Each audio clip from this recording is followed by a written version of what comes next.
टिपटिपुआ।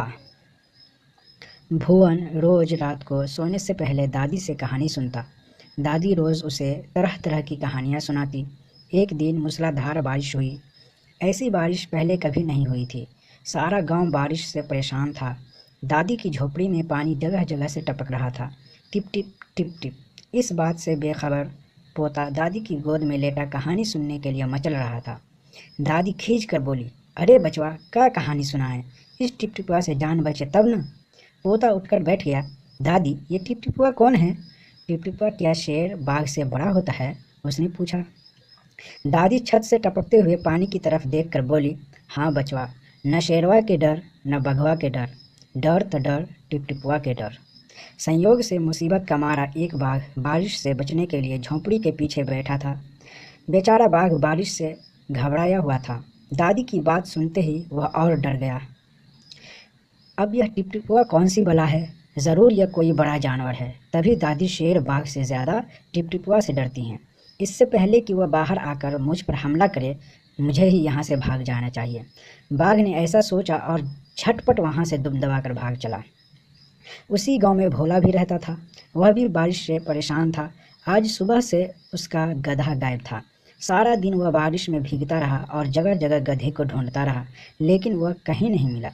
भोला की पत्नी बोली, जाकर गांव के पंडित जी से क्यों नहीं पूछते? वे बड़े ज्ञानी हैं, आगे पीछे सबके हाल की उन्हें खबर रहती है। भोला को पत्नी की बात जंच गई। अपना मोटा लठ उठाकर वह पंडित जी के घर की तरफ चल पड़ा।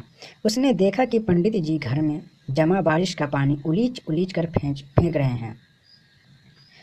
महाराज, मेरा गधा सुबह से नहीं मिल रहा है, ज़रा पोथी जांच कर बताइए तो वो कहाँ है? भोला ने बेसब्री से पूछा। सुबह से पानी उलीचते उलीचते पंडित जी थक गए थे। भोला की बात सुनी तो झुंझला पड़े और बोले, मेरी पोथी में तेरे गधे का पता ठिकाना लिखा है क्या, जो आ गया पूछने? अरे जाकर ढूंढ उसे किसी गड्ढी पोखर में। और पंडित जी लगे फिर पानी उलीचने। भोला वहाँ से चल दिया। चलते चलते वह एक तालाब के पास पहुँचा। तालाब के किनारे ऊंची ऊंची घास उग आई थी। भोला घास में गधे को ढूंढने लगा। किस्मत का मारा बेचारा बाघ टिपटिपुआ के डर से वहीं घास में छिपा बैठा था। भोला की नज़र बाघ पर पड़ी। अंधेरा और बारिश के कारण साफ दिखाई नहीं दे रहा था। भोला को लगा कि बाघ ही उसका गधा है। उसने आव देखा न ताव और लगा बाघ पर मोटा लठ बरसाने। बेचारा बाघ इस अचानक हमले से एकदम घबरा गया। लगता है यही टिपटिपुआ है, आखिर इसने मुझे ढूंढ ही लिया। अब अपनी जान बचानी है तो यह जो कहे चुपचाप करते जाओ, बाघ ने मन ही मन सोचा। आज तूने बहुत परेशान किया है, मार मार कर मैं तेरा कचूमर निकाल दूंगा। ऐसा कहकर भोला ने बाघ का कान पकड़ा और उसे खींचता हुआ घर की तरफ चल दिया। बाघ बिना चूं चपड़ किए भीगी बिल्ली बना भोला के पीछे पीछे चल दिया। घर पहुंचकर भोला ने बाघ को खूंटे से बांध दिया और सो गया।